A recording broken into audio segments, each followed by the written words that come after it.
Good morning students and welcome to my YouTube channel career solution. मैं आपका teacher विकास कुमार। आज हम लोग वॉइस के पार्ट 2 को करेंगे। ये फाइनल पार्ट होगा और मैं चाहूँगा कि आप इस वीडियो को एंड तक देखें ताकि वॉइस से रिलेटेड जो भी रूल्स होते हैं, कल तो टेंस से रिलेटेड बताया गया, लेकिन आज जो रूल्स है वो फर्दर रूल्स हैं, इंपेरेटिव है, मिसलेनियस रूल्स हैं, इसमें यूनिवर्सल ट्रूथ से रिलेटेड है, वर्ब टू बी है, मॉडल वर्ब्स है। तो ये सारी चीज़ें आज आपको सिखाई जाएंगी। आप इस वीडियो को अंत तक देखें, अच्छे से समझें, ताकि इससे रिलेटेड जब भी कोई क्वेश्चन आपके सामने आए तो आप उसे सॉल्व कर सकें। ये जो चीज़ हुई रूल्स, इसके बाद जो क्लास दूंगा मैं उसमें आपको कॉमन एरर्स सॉल्व करना सिखाऊंगा कि वॉइस से रिलेटेड कॉमन एरर्स को एक्चुअली सॉल्व करने का तरीका क्या होता है। और जो आपको एसएससी के एग्जाम से पूछे जाते हैं पैसिव टू एक्टिव और एक्टिव टू पैसिव चेंज करना, तो उसका मैं सबसे आसान तरीका समझाऊंगा कि एग्जामिनेशन हॉल में जो पेपर्स आते हैं उससे आप कितने आसानी से कम समय में कैसे सॉल्व कर सकते हैं। ठीक है, अगर आपको वीडियो, हाँ एक चीज़ ये समझाना था आपको और बोलना भी था कि अगर आपको मेरा वीडियो पसंद आ रहा हो तो प्लीज़ आप मेरे चैनल को सब्सक्राइब करें और मेरे वीडियो को लाइक और शेयर भी करें। ठीक है, चलिए शुरू करते हैं। आज का टॉपिक है अगेन वॉइस, ये पार्ट 2 है, क्लास 2 है। आज शुरुआत कर रहे हैं हम लोग इम्पीरेटिव के रूल से। इम्पीरेटिव क्या होता है ये आपको पहले भी समझाया जा चुका है। इम्पीरेटिव कहने का मतलब होता है वैसा सेंटेंस जो सेंस ऑफ ऑर्डर, एडवाइस और रिक्वेस्ट दे। ठीक है, इसको पहचान करने का समझाया गया था कि अगर सेंटेंस V1 से शुरू हो तो वो इम्पीरेटिव कहलाएगा, वो सेंस ऑफ ऑर्डर दे सकता है, या V1 से शुरू हो तो वो सेंस ऑफ एडवाइस या सजेशन देगा, लेकिन दोनों ही कंडीशन में वो सेंटेंस क्या कहलाएगा, इम्पीरेटिव। अगर सेंटेंस प्लीज या काइंडली से शुरू हो जाए तो भी सेंटेंस क्या होगा, रिक्वेस्ट का सेंस देगा, लेकिन सेंटेंस इम्पीरेटिव कहलाता है। तो आपको 3 चीज़ ध्यान रखना है, ऑर्डर, एडवाइस और रिक्वेस्ट। ये जो सेंटेंस होता है इसे हम इम्पीरेटिव कहते हैं। इसका पहचान होता है V1 से शुरू होना या प्लीज या काइंडली से शुरू होना। ठीक है, चलिए देखते हैं। पहला सिंटैक्स है V1 प्लस ऑब्जेक्ट। तो जब सेंटेंस V1 ऑब्जेक्ट के स्ट्रक्चर पे चले, ठीक है, तो आप समझ लीजिए या तो ऑर्डर होगा या तो एडवाइस और सजेशन। अगर ऑर्डर का सेंस हुआ तो उसे पैसिव में चेंज करने के लिए क्या यूज करेंगे, पहले लेट, फिर सब्जेक्ट, फिर बी और फिर V3 का यूज करेंगे। जैसे ओपन द डोर, दरवाजा खोलो, ये क्या हो गया, ऑर्डर हुआ। तो जब ऑर्डर का सेंस हो तो हमें क्या यूज करना है पैसिव में, लेट, तो लेट लिखा गया। फिर है सब्जेक्ट, तो आपको पढ़ाया जा चुका है कि जो ऑब्जेक्ट होता है एक्टिव वॉइस का उसी को हम लोग क्या यूज करते हैं, सब्जेक्ट के फॉर्म में यूज कर लेते हैं। तो ये मेरा सब्जेक्ट हो गया। फिर है बी, तो बी लिखा गया। फिर है V3, तो ओपन का V3 क्या हो जाएगा, opened. Let the door be opened, मतलब दरवाजा खोल दिया जाए, यह मेरा पैसिव वॉइस हो गया। ठीक है, नेक्स्ट है हेल्प द पुअर, गरीबों की मदद करो। ये सेंटेंस दिया, तो अब ये गरीबों की मदद करो, तो क्या हम किसी को फोर्स कर सकते हैं, ऑर्डर कमांड कर सकते हैं क्या कि आप गरीबों की मदद कीजिए, नहीं कर सकते हैं। तो ये क्या हो गया सेंस मेरा, एडवाइस या सजेशन, ये सलाह या सुझाव हो गया। तो जब सेंटेंस सलाह या सुझाव में चेंज हो जाए तो उसे क्या करना था, शुड बी V3 पर चेंज करना था। देखेंगे स्ट्रक्चर क्या हो जाएगा पैसिव का, पहले सब्जेक्ट, तो जो मेरा ऑब्जेक्ट है इसी को हम सब्जेक्ट बनाएंगे। तो सब्जेक्ट क्या हो गया मेरा, द पुअर। फिर लिखा शुड बी, तो शुड बी लिखा गया। फिर है V3, तो हेल्प, हेल्प का V3 क्या हो गया, help. The poor should be help, गरीबों की मदद की जानी चाहिए। आप ये सोच रहे होंगे यहाँ शुड का ही यूज क्यों किया गया। आप खुद एक प्रैक्टिकली सोच कर देखिए कि जब हम किसी को कोई सलाह या सुझाव देते हैं तो उस सेंटेंस में अक्सर नहीं हमेशा चाहिए ही लगता है लास्ट में। जैसे आपको समय पर दवा लेनी चाहिए, आपको ध्यान से पढ़ाई करनी चाहिए, आपको अपने स्वास्थ्य का देखभाल करना चाहिए। तो ये देखिए, ये सारा का सारा सेंटेंस हम किसी को सजेशन या एडवाइस दे रहे हैं, तो सेंटेंस के लास्ट में क्या लग रहा है, चाहिए। इसीलिए हम लोग पैसिव जब बनाते हैं एडवाइस या सजेशन का, तो उसमें हेल्पिंग वर्ब शुड का यूज करते हैं और बी लगाते हैं और V3 का यूज कर लेते हैं। ठीक है, हिंदी क्या निकलेगा, गरीबों की मदद की जानी चाहिए। चलिए नेक्स्ट देखते हैं, प्लीज काइंडली। अगर सेंटेंस प्लीज या काइंडली से शुरू हो तो वो क्या हो जाता है, रिक्वेस्ट, और उसे पैसिव में चेंज करने के लिए क्या यूज करना है, इस वर्ड को चेंज करेंगे हम लोग, यू आर रिक्वेस्टेड टू में। बात बाकी सेम रहता है। जैसे देखिए प्लीज ओपन द डोर, कृपया दरवाजा खोलें, ये मेरा एक्टिव वॉइस हो गया। अब इसे पैसिव में चेंज करना है तो हम लोग क्या बोलेंगे, आपसे अनुरोध किया जाता है कि आप दरवाजा खोल दें, यही होगा पैसिव में। चलिए देखते हैं, तो प्लीज को किस में चेंज करना था, यू आर रिक्वेस्टेड टू में। तो देखिए यहाँ लिखा गया यू आर रिक्वेस्टेड टू। अब हमें क्या करना है, एज इट इज रखना है, जो एक्टिव वॉइस में होगा लिखा हुआ वही चीज पैसिव वॉइस में रिपीट यूज करना है। देखिए क्या बच गया, ओपन द डोर, तो इसी चीज़ को यहाँ यूज किया गया है, ओपन द डोर हो गया मेरा। या बचपन से पढ़ते आ रहे होंगे, स्टैंडर्ड 7, 8, 9, 10, 11, 12 हर एक जगह पढ़े होंगे और कंपटीशन की तैयारी में भी पढ़े होंगे, लेकिन फिर भी ये एक रिकॉल है, आप अच्छे से इसे देखिए समझिए, क्योंकि एग्जाम में काफ़ी प्रॉफिटेबल होता है। अब यहाँ से दूसरा रूल है वर्ब टू बी का। वर्ब टू बी कहने का मतलब होता है am is are, was were या शैल बी या विल बी, ठीक है। इसी को हम लोग शॉर्ट फॉर्म में यहाँ सिर्फ हेल्पिंग वर्ब लिखा गया है। ये एच बी का मतलब हो गया am is are, was were, shall be, will be, बस इतना ही याद रखना है, ठीक है। तो जब मेरा sentence subject, helping verb, to, V, one और ऑब्जेक्ट पे चले तो इसे पैसिव में चेंज करने के लिए हमें क्या करना होगा? कुछ नहीं, सब्जेक्ट है तो सब्जेक्ट सेम है, हेल्पिंग वर्ब है तो हेल्पिंग वर्ब भी सेम है, टू है तो टू भी सेम है। अब पैसिव के लिए हमें क्या करना है? बी लगाना है और वर्ब को थर्ड फॉर्म में चेंज करना है। तो यहाँ देखिए टू के बाद हमने क्या यूज करना था? बी, और वर्ब को किस में चेंज करना था? थर्ड फॉर्म में। और यहाँ क्या लिखेंगे? By plus object. अगर ऑब्जेक्ट हो तो बाई ऑब्जेक्ट लिखेंगे। जैसे एग्जाम्पल देखिए, एग्जाम्पल लिखा गया I am to write a letter, मैं एक पत्र लिखने वाला हूं या मैं एक पत्र लिखने को हूं। चलिए देखते हैं, ये सब्जेक्ट था तो ये सब्जेक्ट लिखा, ये हेल्पिंग वर्ब था तो ये हेल्पिंग वर्ब आया, फिर टू भी वन था तो ये टू भी वन आया, फिर ऑब्जेक्ट तो ए लेटर मेरा क्या हो गया? ऑब्जेक्ट। इसी स्ट्रक्चर पे चला तो पैसिव में चेंज करने के लिए क्या बोला? सब्जेक्ट पहले आएगा। तो जो मेरा ऑब्जेक्ट होता है उसी को सब्जेक्ट बनाते हैं।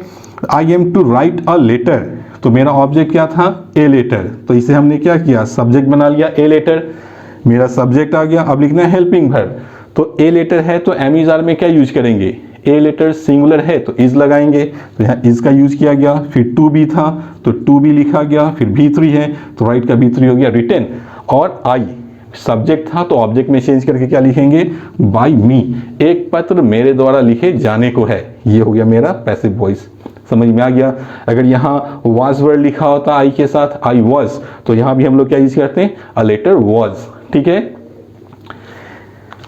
चलिए नेक्स्ट, ये जो स्ट्रक्चर है ये है मॉडल्स से रिलेटेड, ठीक है। मॉडल वर्ब्स आप लोगों को वर्ब चैप्टर में पढ़ाया जा चुका है, जैसे can, may, might, should, would, could, use to, need to, dare to, ought to, ये जो सारे वर्ड्स होते हैं इन्हें हम लोग क्या कहते हैं? मॉडल वर्ब्स, ठीक है। तो जब किसी सेंटेंस में मॉडल वर्ब्स का यूज हो तो उसके बाद वर्ब किस फॉर्म में आता है? हमेशा फर्स्ट फॉर्म में। और इसे जब पैसिव में चेंज करना हो तो हम लोग क्या करते हैं? मॉडल्स के साथ बी लगाएंगे और वर्ब को थर्ड फॉर्म में चेंज करेंगे। ध्यान बस आपको इतना ही रखना है कि एक्टिव वॉइस में जिस मॉडल्स का यूज किया जाए, पैसिव वॉइस में भी हम लोग उसी मॉडल वर्ब्स का यूज करेंगे। जैसे आई कैन डिफीट यू, मैं आपको हरा सकता हूं, यह हो गया मेरा एक्टिव वॉइस। अब इसे जब पैसिव में चेंज करेंगे तो क्या हो जाएगा? सब्जेक्ट पहले आएगा, तो जो ऑब्जेक्ट है उसे सब्जेक्ट बनाया गया यू, फिर लिखा मॉडल्स, तो यहाँ कैन था ना एक्टिव वॉइस में, तो पैसिव में भी हम लोग क्या यूज करेंगे? कैन का ही यूज कर सकते हैं। वहां मे, शुड, कुड, वुड कुछ भी लिखा हो तो समझिए गलत है, ठीक है। तो यहाँ कैन आया मॉडल्स मेरा, फिर बी था तो बी लिखे, फिर भी थ्री तो डिफीट का भी थ्री हो गया डिफीटेड, फिर है बाई ऑब्जेक्ट, तो आई था सब्जेक्ट तो उसे क्या यूज कर लिए? By me, you can be defeated by me, आप मेरे द्वारा हराए जा सकते हैं। ये इस सेंटेंस का हिंदी हुआ, समझ गए। चलिए नेक्स्ट देखते हैं। देखिए समझने की चीज़ तो आप बहुत बार समझ चुके होंगे, बहुत सारे स्टूडेंट्स होंगे जो भूल भी चुके होंगे।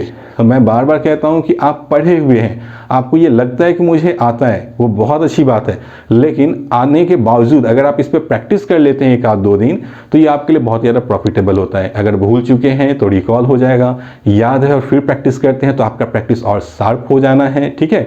तो practice is the most important thing, ठीक है, जो आपको कंटिन्यू करना है, ठीक है। चलिए नेक्स्ट देखते हैं। यह जो स्ट्रक्चर है यह है यूनिवर्सल ट्रूथ का, ठीक है। जैसे लिखा मेनी पीपल से दैट, जब भी कोई सेंटेंस मेनी पीपल से शुरू हो या मेनी पीपल सेड, या तो यहाँ से लिखेगा प्रेजेंट के लिए या तो सेड लिखेगा पास्ट के लिए, तो आप समझ लेंगे कि इसके बाद जो भी क्लॉज या सेंटेंस जुड़ेगा दैट से वो हमेशा यूनिवर्सल ट्रूथ होगा, ठीक है। जैसे यहाँ लिखा है यूनिवर्सल ट्रूथ, तो जब इसे पैसिव में चेंज करेंगे तो हमें क्या करना है? मेनी पीपल से को चेंज करेंगे इट इज बिलीव्ड में, और अगर सेड लिखा होता तो यहाँ क्या लिखे? It was believed. Said past होता है तो उसके लिए यूज करेंगे इट वाज बिलीव्ड, और से प्रेजेंट है तो क्या लिखेंगे? It is believed. और बाद बाकी सेंटेंस वैसे ही रहेगा, उसमें कोई चेंज नहीं करेंगे। जैसे देखिए दैट था तो दैट लिखा, यूनिवर्सल ट्रूथ था तो यूनिवर्सल ट्रूथ लिखा गया। एग्जाम्पल देखिए, many people say that the earth is round. तो बहुत सारे लोग कहते हैं कि पृथ्वी गोल है, ठीक है। अब इसको पैसिव में चेंज करना था, तो मेनी पीपल से को किस में चेंज करना है, इट इज बिलीव्ड में। तो यहां लिखा गया इट इज बिलीव्ड। अब हमें क्या करना था, बाद बाकी वैसे ही रखना है।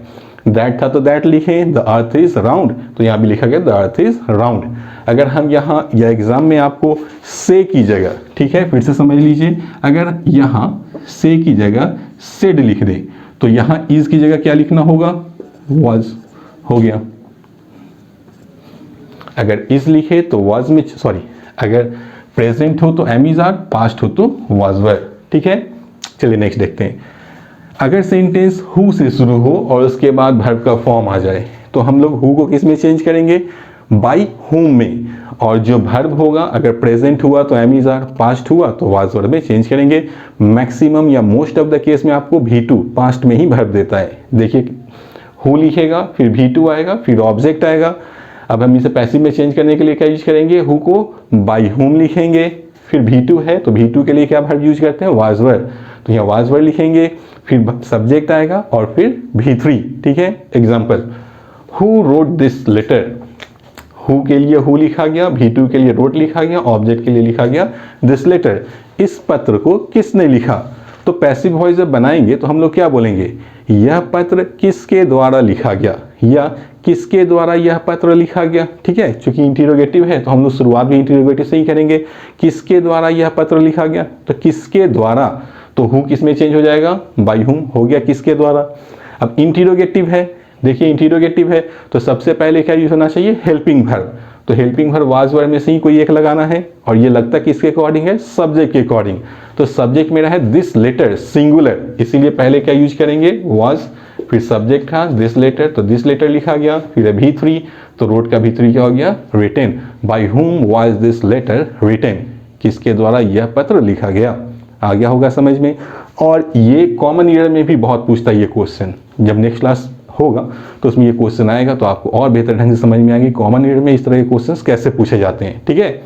चलिए नेक्स्ट है, दो एग्जाम्पल सब आपको समझना है, ये दोनों, और इसके बाद फिर एक और एग्जाम्पल मैं आपको समझाऊंगा।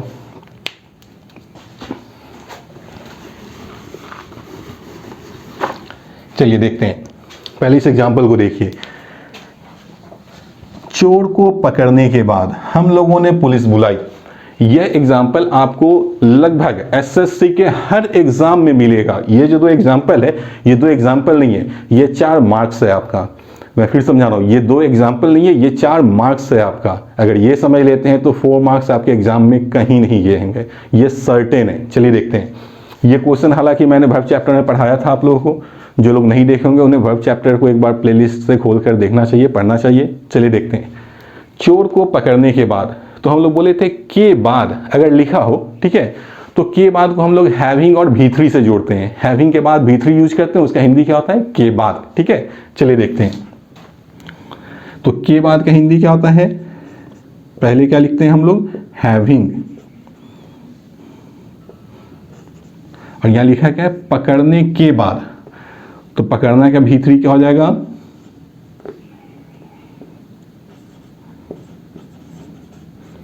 अब बचा क्या, चोर,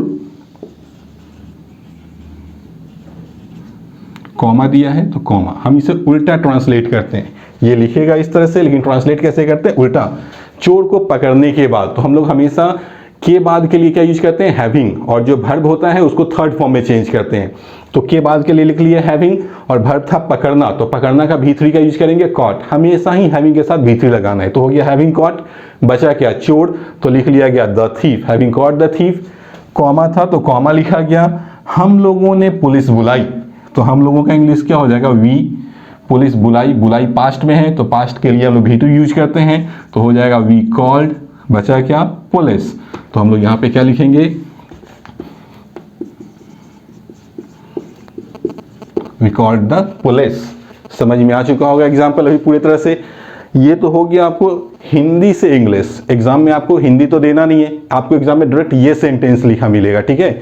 अब आपको देखिए होता क्या है, इसे अब मिटाते हैं।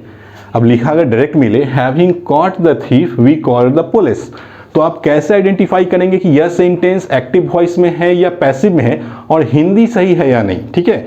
तो हम लोग क्या करते हैं, सो देखिए ना, ध्यान से देखिएगा। हैविंग कहने का मतलब ये वर्ब का फोर्थ फॉर्म हो गया, आईएनजी लगा मतलब फोर्थ फॉर्म है। तो जब भी V4 से सेंटेंस शुरू हो तो कॉमा के बाद जो सब्जेक्ट होता है उसे हम लोग क्या करते हैं, पहले प्लेस कर लेते हैं और हिंदी निकालते हैं। हिंदी सही निकल गया तो सेंटेंस नो एरर होगा, हिंदी गलत निकल गया तो आपका ए पार्ट गलत होगा, ठीक है। चलिए देखते हैं। वी लिखा था कॉमा के बाद तो वी यहाँ आएगा, we having caught the thief, हम लोग चोर को पकड़ने के बाद, हैविंग भीतरी का मतलब क्या बताएं, के बाद, तो यहाँ आ गया वी, तो हो गया क्या, हम लोग चोर पकड़ने के बाद वी कॉल द पुलिस, हम लोगों ने पुलिस बुलाई। तो चोर को किसने पकड़ा, हम लोगों ने, पुलिस किसने बुलाया, हम लोगों ने, मतलब सेंटेंस सही है, हम ही ने चोर को पकड़ा था और पुलिस को बुलाने का काम भी किसका था, मेरा ही था, तो हम ही लोगों ने बुलाया, मतलब यह सेंटेंस क्या है, बिल्कुल ही सही है और यह सेंटेंस आपका एक्टिव वॉइस में है, ठीक है। अब इसी का पैसिव यहाँ लिखा गया हिंदी के फॉर्म में, चलिए इसे भी समझिए। यहाँ क्या लिखा है, सो देखिए, पकड़े जाने के बाद, इसमें तो सब्जेक्ट दिया ही नहीं, इसमें क्या था, चोर को पकड़ने के बाद, यहाँ लिख दिया डायरेक्ट पकड़े जाने के बाद, कौन पकड़े जाने के बाद, ये तो लिखा ही नहीं, तो उससे कोई मतलब नहीं है।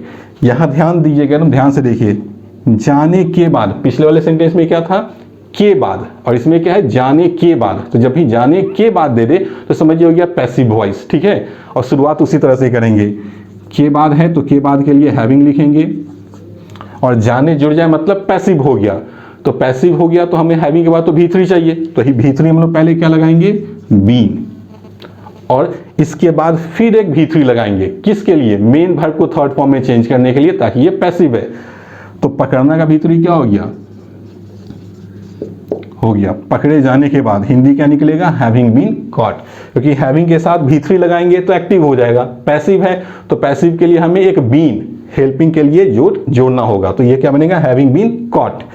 कॉमा था तो कॉमा लिखें, चोर को पीटा गया, पीटा गया पैसिव वॉइस हो गया, बात चोर की हो रही है और पीटने का काम भी चोर पे ही हुआ, मतलब ये पैसिव हो गया पास्ट का।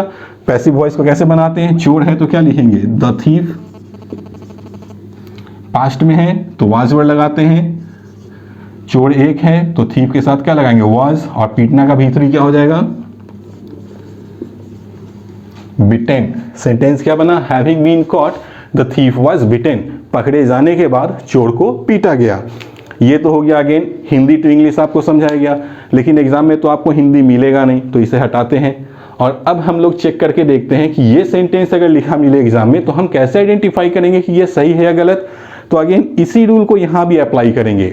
हैविंग आईएनजी लगा मतलब V4 है, तो जब V4 हो तो क्या बताया गया, कॉमा के बाद वाले को पहले रख लीजिए, कॉमा के बाद क्या है, द थीफ, इसे हमें यहाँ प्लेस करना है और हिंदी निकालना है, ठीक है। चलिए निकालते हैं, the thief having been caught, चोर पकड़े जाने के बाद, हैविंग बीन भीतरी का हिंदी क्या बताया गया, जाने के बाद, और यहाँ क्या है, चोर आ जाएगा और हिंदी में क्या है, पकड़ना, तो हिंदी क्या निकलेगा, सही सही, चोर पकड़े जाने के बाद, द थीफ वाज बिटेन, चोर को पीटा गया, तो पकड़ा कौन गया, चोर, पीटा कौन गया, तो चोर, हिंदी सही है, मतलब ये सेंटेंस आपका क्या है, पैसिव वॉइस में है और यह सेंटेंस भी सही है। आ गया होगा समझ में। तो ये हुआ आपका पैसिव वॉइस, और ये अभी पूरी तरह से कंप्लीट नहीं हुआ है, ये तो हो गया क्लास वाइज की, हाँ 2 क्लास था, 2 क्लास में आपका ये पैसिव वॉइस खत्म हो गया। लेकिन अब जो नेक्स्ट क्लास होगा उसमें आपका एक ब्रशअप क्लास होगा, जिसमें आप ये देखेंगे कि पढ़ने के बाद एग्जाम्स में क्वेश्चन ट्विस्ट करके किस तरह से आते हैं और स्टूडेंट्स मिस्टेक कहाँ करते हैं। हालांकि रूल यही होना है, लेकिन वहाँ स्टूडेंट कंफ्यूज किस तरह से हो जाते हैं कि वो सही आंसर नहीं ले पाते, वो आपको नेक्स्ट क्लास में जो ब्रशअप क्लास दूंगा, वार्म अप क्लास दूंगा, उसमें आपको समझ में आएगा, कुछ नए रूल समझ में आएंगे, कुछ नए तरीके समझ में आएंगे। तो आप नेक्स्ट वीडियो को जरूर से देखें, और अगेन जाने से पहले आप प्रैक्टिस जरूर से करें। मैं ये कहना चाहूँगा हर एक स्टूडेंट से कि प्रैक्टिस जरूर से करें। पढ़ने के बाद आप कॉपी को बंद करके ना रखें, कहीं कहीं से बुक्स लें, कहीं कहीं से क्वेश्चंस लें और उसे सॉल्व करके ज़रूर से देखें, इससे आपको बहुत ज़्यादा फ़ायदा मिलेगा। और चलने से पहले एक बात और, अगर वीडियो पसंद आ रहा हो तो प्लीज़ आप इसे लाइक करें, शेयर करें और चैनल को सब्सक्राइब भी करें। Thank you.